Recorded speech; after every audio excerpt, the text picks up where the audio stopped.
In the cold darkness of space, far beyond the reach of any telescope, something ancient stirred. No one saw it move. No one even knew it was there. But Earth felt it, through a signal. It was weak, broken, and came from a place no human ship had ever gone. At first, scientists thought it was just noise. Then they heard a pattern. Not a language, not music, something older. Something alive. In a hidden space station orbiting Neptune, a team of Earth's best minds worked silently. Screens flickered. Signals were decoded. A pale scientist named Dr. Haroun looked up from his console. His face had gone white. "This is not natural," he whispered. "It's a call. A call from something very old." Earth Command was alerted. The president of the Global Council was woken up in the middle of the night. Satellites across the solar system were turned to listen. Then, without warning, all deep space telescopes went black, shut down, one by one, from something outside Earth's control. Panic started to grow. Was it an attack? A hack? But no enemy on Earth had this power.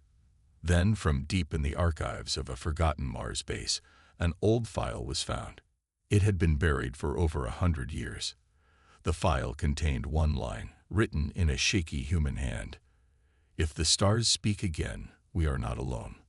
They are watching." In a sealed room under the Himalayas, a retired scientist was brought back. His name was Dr. Samir Rahman. He had studied old signals all his life. When he saw the pattern, he froze. "I've seen this before," he said. This is from the elder race." No one in the room understood. "The what?" someone asked. He looked at them, his voice soft but steady. "Long before humans walked the earth, another race ruled the stars. They were not gods. They were not spirits. They were builders, thinkers, warriors. They vanished before we were born, but they left signs all across the galaxy. We called them the elder race." The council didn't want to believe it. Myths, stories, legends, they had heard it all. But the signal was real, and it had returned. So they prepared a mission. A fast ship, loaded with scientists, soldiers, and one AI, was sent to follow the signal. They named the mission Dawn Seeker. As the ship crossed Saturn's orbit, strange things began to happen. Their systems picked up a black object, floating far ahead. No light touched it. No energy came from it. Yet it was there, watching, waiting. The crew tried to scan it. Nothing. They tried to send a drone. It vanished. Then, as if it had been waiting, the object moved. Not fast, but with purpose. It came close, and the stars around it seemed to twist. The crew felt pressure in their heads. Then a voice, not in sound, but in thought, spoke inside their minds. "You have come late, but not too late." Captain Aisha Khan gripped her chair. "Who are you?" she whispered. "We are the first and the last," the voice replied. "We are the ones you forgot. We are the watchers of the gate." Suddenly, the ship's lights flickered. Every crew member saw something different. Visions of great cities floating in space, creatures made of crystal and light, planets covered in machines, and stars being born from the hands of giants. The object was not a ship. It was a prison, a seal. And now it was unlocking itself. One crewman, trembling, said what everyone felt. "Something is waking up." The black object cracked open, and a beam of light shot out toward the ship. No weapons fired. No battle began. Instead, a form stepped out of the light. Tall, glowing, human-like, but not. Its eyes were like twin galaxies. Its voice echoed inside every mind at once. "You are the children of Earth, but you are not alone. Not anymore." Then it collapsed, like it had used all its strength just to speak. The crew brought it aboard. It was not dead, but sleeping. Its skin shimmered with ancient codes and symbols no one could read. But one symbol kept repeating, on its skin, in the signal, and even in the dreams of the crew. A circle of stars. And at the center, Earth. Back on Earth, scientists raced to understand. Who was this being? Why now? And what did it mean by not alone? Then the stars above Earth began to shift.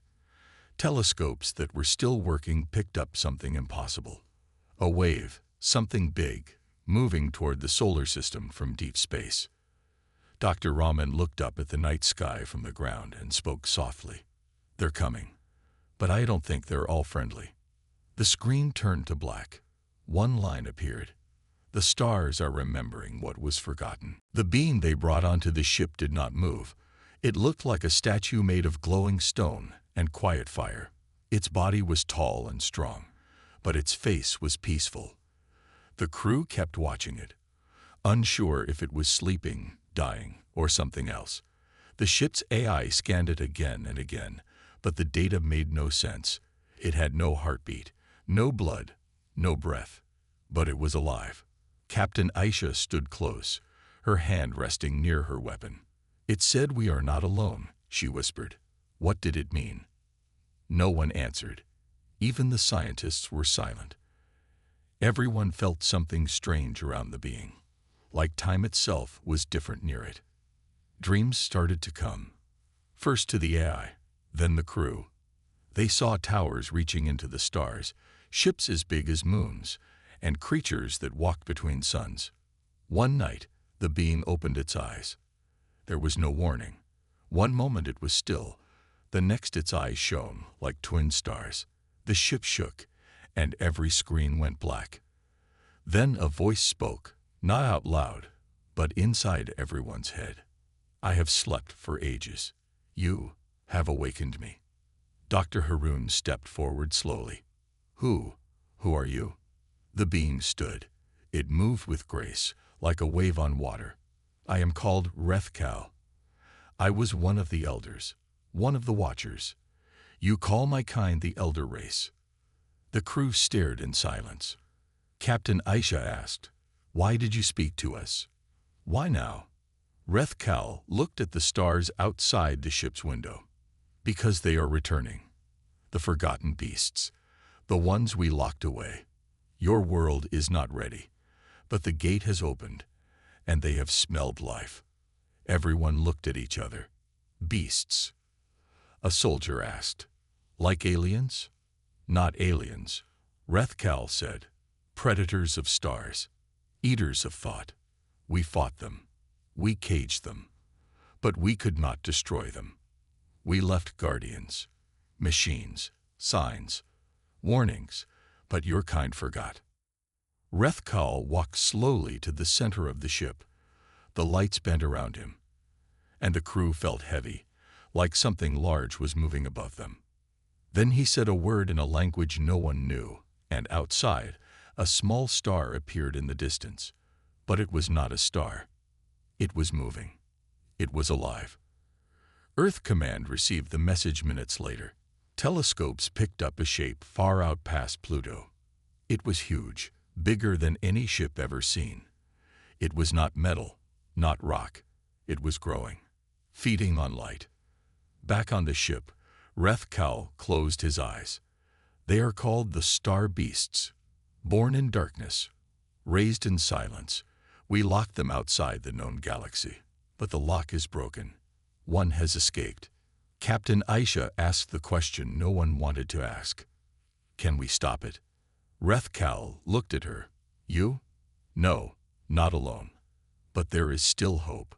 Find the Ark of Memory. It holds the map to the Elder Strongholds, the lost tools, the final fire." Dr. Haroon's voice shook. "Where is it?" Rethkal whispered one word before falling silent again. "Earth." Then he collapsed, and the ship went dark for 6 seconds.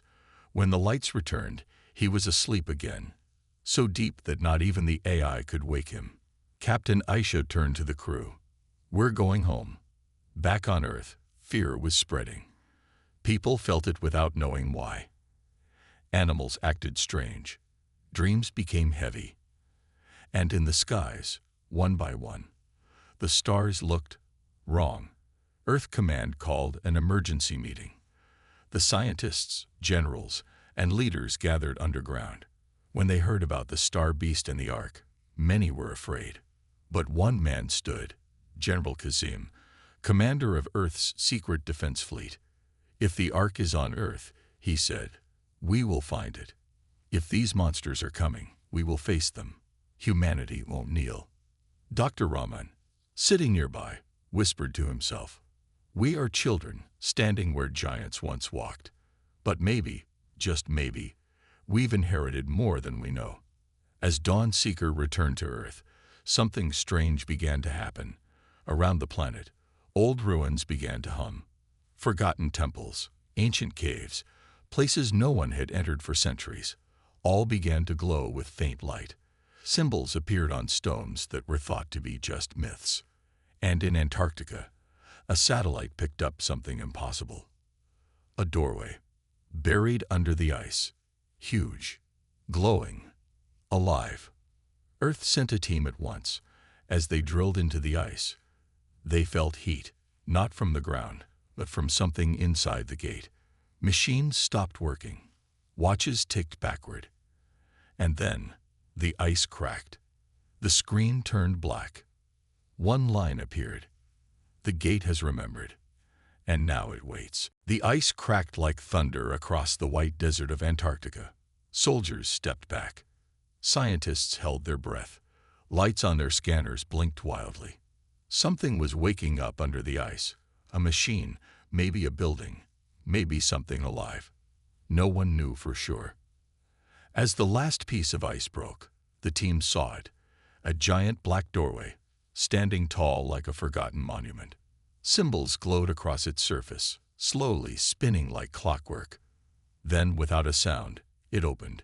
Inside was only darkness, deep, endless, and strange. Back at Earth Command, the live feed went silent. The video froze for a second, and when it returned, all they saw was white static. Then, across every screen in the control room, a symbol appeared. It was the same one seen before, 12 stars in a circle, with Earth at the center. Captain Aisha, now back on Earth, was sent to the site with a special team. Along with her were scientists, drones, and elite soldiers. As they entered the gate, they found stairs leading down into a massive underground city.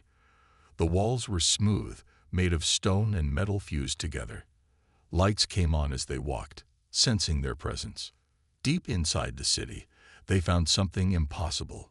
Giant chambers filled with glass pods. And inside the pods, beings. Not human, not alien. Something in between. They looked peaceful, sleeping, ancient. One of the pods opened on its own. Gas hissed out, and a tall figure stepped forward. Her skin was pale gold. Her eyes glowed faint blue. She looked around slowly and then spoke, in a voice that echoed softly. Children of Earth, the last sea has grown. Captain Aisha stepped forward carefully. Who are you? The woman placed her hand on her chest. My name is Valerina. I am Elderborn, guardian of the memory vault. The war is not over. She explained that long ago, Earth was not just a planet. It was a capital, a heart of the Elder Empire. The humans of today were not the first intelligent race on Earth. Others lived here before, raised, protected, then forgotten when the Elders vanished. The star beasts were once our great enemy, she said. They came from the space between galaxies. We caged them. We buried them. But time has opened the locks. Suddenly, an alert came from the orbiting satellites. Something huge had entered the solar system. It came through a rip in space near Neptune. At first, it looked like a comet. Then the cameras zoomed in. It was not a rock. It was alive. A creature larger than any spaceship, made of bone and metal, with long tendrils drifting behind it like wings. Its body pulsed with dark energy. It did not send signals. It did not answer calls. It simply moved forward, slow, steady, and terrifying. One soldier whispered, "What is that thing?" Valerina looked up. One of the 12 has returned. Earth's fleet launched everything it had. Missiles, lasers, even experimental energy weapons. But nothing worked. The creature swallowed the attacks like dust. One ship got too close. In a flash of red light, it vanished, not destroyed, just erased. In the Antarctic vault, Velrina walked to a control panel. She placed her hand on it, and a hologram appeared, showing ancient war machines hidden deep in Jupiter's orbit. "We left tools," she said, "weapons strong enough to fight gods. But they need a key, a mind, a will." The screen showed one of the machines, an elder warship, asleep for eons, still circling Jupiter. Captain Aisha looked at her. "Can we control it?" "Not we," Velrina said. "You." The crew stared. "Us?" She nodded. "The elders gave Earth a gift. Not just protection, but freedom. Your kind has something we never had. Unpredictability, emotion, chaos. These machines can link with you if you are strong enough." Back in space, the star beast had reached Saturn. It was feeding, pulling energy from the planet's rings. Suddenly, smaller shapes broke off from it. Beastlings, fast and sharp like knives. They began flying toward Earth. Time was running out. In a secret base, Earth's top pilot, Commander Ilias, was chosen. He entered a deep sleep chamber. His mind would be linked to the Elder warship. As the connection began, the screen lit up with strange symbols. His eyes rolled back, and his voice echoed strangely. "I see everything." The warship in Jupiter's orbit lit up for the first time in 100,000 years. It moved, slowly at first, then faster. Inside it, ancient weapons hummed, waiting to be used again. Velrina smiled faintly. "The fire has been passed." But as hope began to rise, another signal appeared. A new ship entered the solar system, but it did not attack. It spoke. Across every channel, every screen, every device on Earth, one message appeared. "We do not come for war. We offer peace, if you surrender Earth." The screen turned black. A single line appeared. "Choose carefully. Not all enemies show their teeth." The message echoed across Earth like thunder in a quiet sky. "We offer peace, if you surrender Earth." At first, people were confused. Was it a trick? A lie? But then the images came. A ship, smooth and bright, like silver glass, stood outside Earth's orbit. It was not like the star beasts. This one looked beautiful, even gentle. It floated near the moon, shining softly, as if it came in peace. Earth Command gathered at once. Generals, scientists, world leaders, all sat in silence, watching the live feed. On the screen, a being appeared. It looked almost human, with soft features and glowing eyes. It wore white armor that shimmered like stars. "I am Althar of the Cyrene Collective," it said calmly. "We are not here to destroy. We are here to save you." Captain Aisha watched from the Antarctic vault. Velrina stood beside her, eyes narrowed. "They lie," Velrina said. Dr. Haroun turned. "How can you be sure?" "Because we know them," she replied. "They once served the elders. They betrayed us, joined the darkness, and when the war ended, they ran into the void. Now they return, hiding behind kind words." Back in orbit, Althar spoke again. "You have awakened powers you do not understand. You are small, but brave. We offer peace and protection. We will defend you from the star beasts. All we ask is control." Everyone in the command room stared at the screen. General Kazim leaned forward. "They want us to hand over Earth," Dr. Rahman whispered, "or they destroy us. It's peace or chains." A message was sent back. Earth demanded a meeting face to face. Althar agreed. The meeting took place aboard a neutral station between Earth and the Exarene ship. Captain Aisha, Dr. Haroun, and General Kazim went as Earth's representatives. On the other side stood Althar and two tall warriors with faces like masks. emotionless, still. Why now? Aisha asked. Althar smiled gently. Because the seal is broken. The star beasts return. You are not ready. We are. Let us lead, and you will live. General Kazim leaned forward. We won't give up our planet. Althar tilted his head. Then you will lose it. Suddenly, a new signal came in. A warning. One of the star beastlings had reached Mars.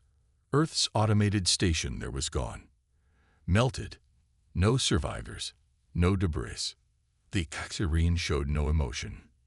You see, Althar said, we are your only hope. But back in the vault, Velrina worked quickly. She activated a hidden device deep in the Elder City, something called the Starcore Compass. It glowed bright red and revealed a map of ancient strongholds across the galaxy. Each one held a different weapon, a different secret, but only one was marked in gold. The Ark. Velrina turned to the Earth team. Before the Elders fell, we built one last hope. The Ark of Memory. It holds everything. Our knowledge, our technology, even parts of our minds. If you can reach it, you can awaken the rest of the fleet. Not just one ship, but thousands. Dr. Haroun studied the map. Where is it? Velrina hesitated. It is hidden. Inside the sun. Everyone froze. Inside the sun. Captain Aisha asked. That's impossible. Not for elder ships, Velrina said. The Ark sleeps in a pocket of quiet space, a bubble we built long ago. You must reach it, but the Exarine will try to stop you. They know what the Ark means. Suddenly, the Exarine sent a new message. Their ship had moved closer to Earth. A countdown had started. 24 hours. Accept our protection. The message said, or be erased when the star beasts arrive. Earth command fell into chaos. People protested across cities. News channels screamed both fear and hope. Some believed that Tyrene could help. Others called them liars and invaders. In space, Commander Ilias and the Elder Warship stood ready. But it was not enough. Not without the Ark. General Kazim made the decision. We don't bow. We go to the sun. A new mission was formed. Project Lightfall. A team of the best humans, and Velrina, would travel to the sun in an experimental ship powered by Elder technology. They would dive into the fire, looking for a legend. As the ship launched, Althar watched silently from orbit. His smile faded. He turned to one of his masked warriors and said, "Send the shadows. Stop them before they reach the light." The screen turned black. One line appeared. The race to the Ark has begun. And not all who seek it come in peace. The ship Lightfall flew fast toward the sun. It was small, silver, and wrapped in a glowing shield made from Elder tech. Inside were 5 humans, Velrina, and an AI named LUX, designed to guide them through the most dangerous journey in human history. Outside, fire danced. Solar winds screamed. The sun's heat would melt any normal ship in seconds. But Lightfall was no normal ship. Elder shields bent space, creating a calm bubble around it. Even the AI said softly, "We are flying inside a star." Captain Aisha sat at the front, her hands shaking slightly. "We're really doing this." Velrina nodded. "Yes, and they will try to stop us." She meant the Exarine. Back on Earth, the Exarine ship began to move.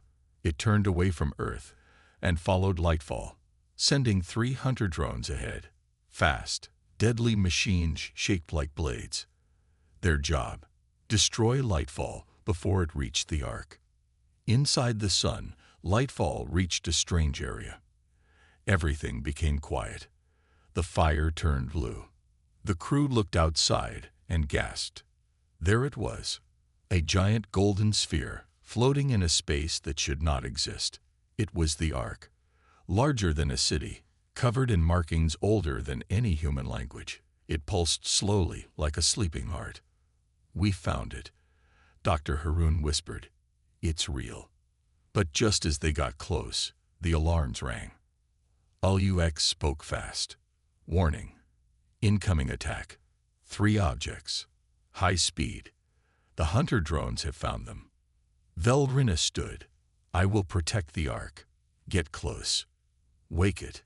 Captain Ishab turned the ship toward the sphere. The heat around them grew worse. Sparks flew inside the ship, but they pushed on. Behind them, the drones fired. Blue fireballs cut through space. One missed by inches. Another hit the shield. The ship shook hard. Lights flickered. LUX shouted, shields down to 40%.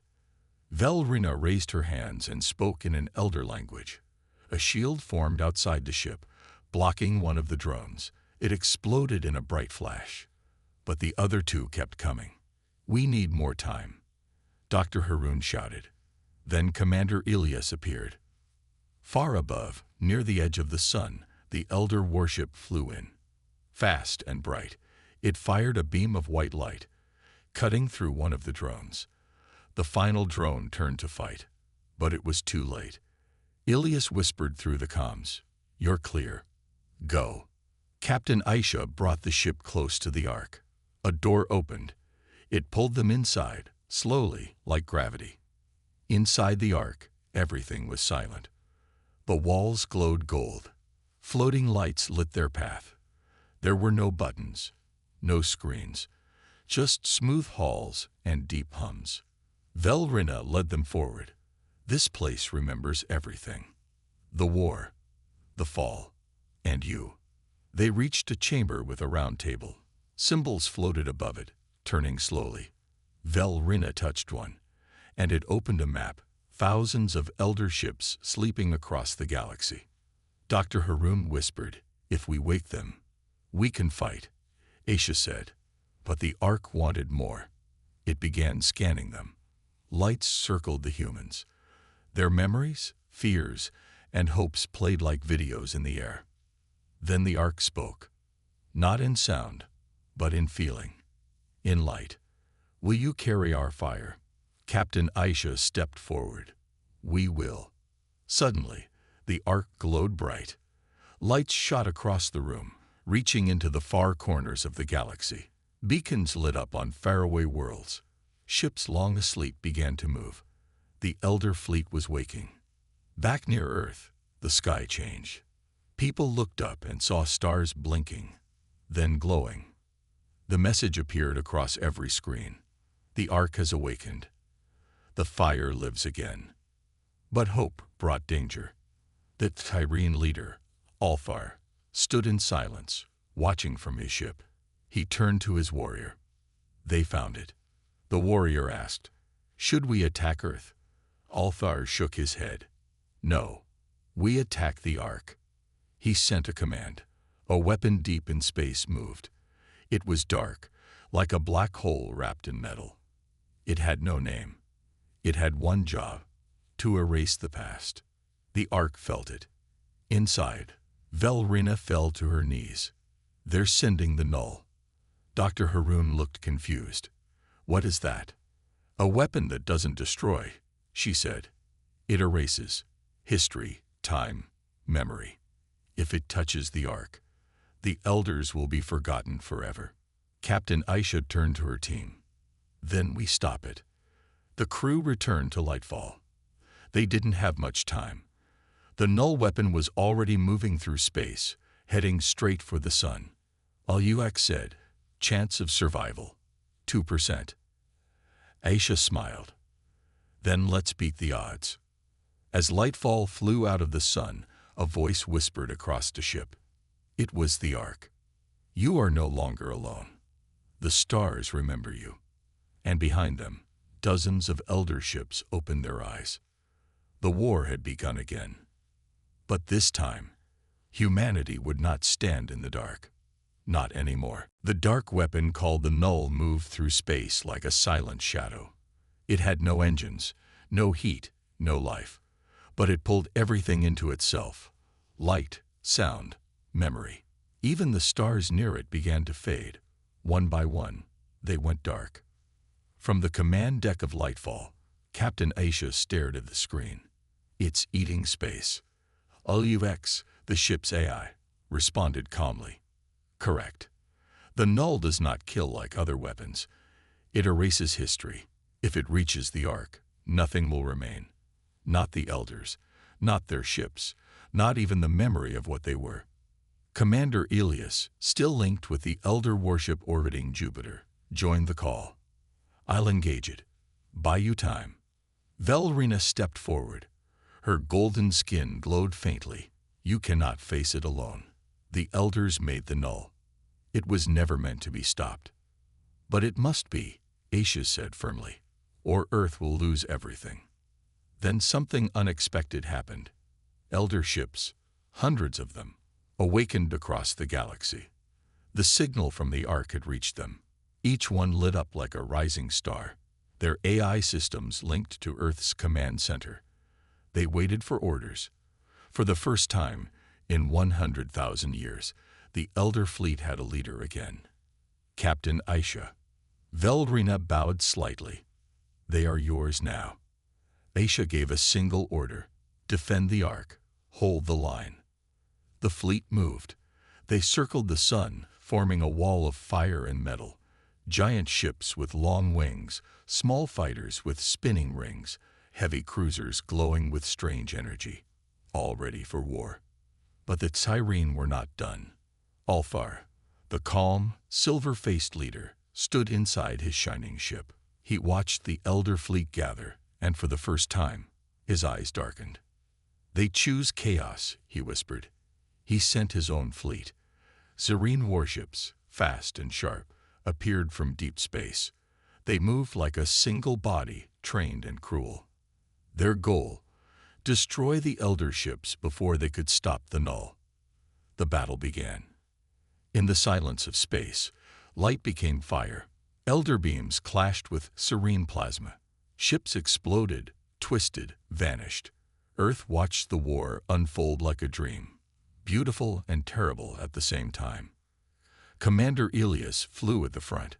His warship, now fully awakened, danced through enemy fire. He destroyed 10 serene ships in seconds, using weapons no human fully understood. But still, the null moved forward. Captain Aisha knew they had to do more. She turned to Velrina. Can the Ark be moved? No, Velrina replied. But it can project. Project what? A memory. Velrina placed her hand on the Ark's control panel. A wave of golden light burst out. It passed through Earth, the Elder fleet, even the Exarene. For one moment, every living being saw the same thing. The First War. They saw the star beasts, huge, endless, eating stars, crushing worlds. They saw the Elders fighting them and losing. And then they saw the humans. Not the humans of today, but ancient ones, forgotten, fierce, brave, the first creations of the Elders. They had helped seal the beasts away. They had died doing it. The memory ended. The light faded. But something had changed. Even the Exarene paused. Alfar looked shaken. We forgot. The humans were part of the beginning. The Elder ships glowed brighter. Dr. Haroun, watching from the Ark, spoke softly. It's not just about power. It's about memory. Truth. That's why the null is so dangerous. The null was now close. Too close. Then Captain Aisha made a choice. She ordered lightfall toward the null. Everyone shouted, "You'll die. The ship isn't strong enough." But she was calm. If we lose the Ark, we lose everything. I'll take the null with me. Velrina grabbed her arm. You don't have to do this alone. Ux spoke next. Permission to transfer core memory into the null. Aisha blinked. You can do that. Yes. If I upload Elder memory into the null, it will reject itself. You mean it'll collapse? Yes. But I must go inside it. I will not return. Captain Aisha looked at the AI. Do it. Ux gave one final message. You brought the fire back. I only kept it alive. Then the ship launched. Lightfall flew straight into the null. The dark weapon tried to pull it apart. The shield cracked. The metal screamed. But Lux was already inside, spreading memory, light, sound, truth. The null began to shake. It turned gray. It cracked. And then, in a burst of quiet, it vanished. Gone. Forever. The battle stopped. The Exarene fleet pulled back. Althar said nothing. He simply closed his eyes and disappeared. Across space, silence returned. Captain Aisha floated inside the escape pod, staring at the stars. She had survived. But Lux was gone. Sacrificed. Veldrina's voice echoed through her earpiece. The past is safe. The Ark still lives. And the stars remember you. And for the first time in ages, Earth was not just a planet. It was part of something bigger. It was home to the fire that could never be forgotten. The sky over Earth was quiet. For the first time in months, there were no enemy ships, no strange signals, no fear. The war was over. The null was gone. The Ark was safe. But the world had changed forever. Captain Aisha stood in the Elder Vault beneath Antarctica. It had become more than just a base. Now it was a command center for the Elder Fleet, and the new center of Earth's defense. Around her, humans and Elder machines worked side by side. Screens showed peaceful skies, glowing stars, and Elder ships guarding the planet. Veldrina stood beside her, calm and proud. "You saved the memory," she said. "You saved everything."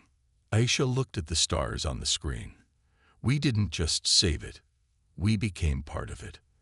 All across Earth, things were different now. Elder technology had started to change life on the surface. Cities had power from star cores. Medicine could heal almost anything. Clean water and food were given freely. The people called it the Great Gift. But it came with a promise. Humanity would never forget its place in the stars again.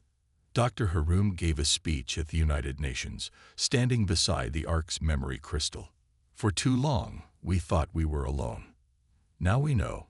We are part of something older, deeper. We are the fire the elders trusted, and we will carry that fire forward." But not all were ready to move on. Far beyond the edge of the system, a ship floated silently. Inside, Commander Elias stood on the deck of the Elder warship. He chose not to return to Earth. Instead, he led a group of Elder vessels into deep space. "We'll watch the shadows," he said in his last message. "There are still things out there. The star beasts may return. Others may rise. We will be the shield." He left without a goodbye. Some say they still see flashes of his ship in the night sky, guarding from the dark. Meanwhile, scientists studied the Ark carefully. They discovered something shocking. It had not just awakened Elder ships. It had also awakened something inside humans. A connection. When Captain Aisha touched the Ark again, it lit up with her thoughts. It responded to her emotions, her memories. Other crew members reported the same. Veldrina explained, "The first humans were made by the Elders. Part of your blood still remembers. The Ark sees it, feels it. Earth was no longer just a home. It was a legacy." Then came the signal. From deep space, far beyond the reach of normal ships, a voice echoed through the Elder network. Faint, broken, old. "This is Echo Station 7, requesting contact. Is anyone alive?" Everyone froze. Dr. Harum ran checks 3 times. The signal was real. It came from an Elder listening post, forgotten for thousands of years. Aisha asked, "Is it a trap?" Veldrina shook her head. "No, it's a survivor." The team gathered.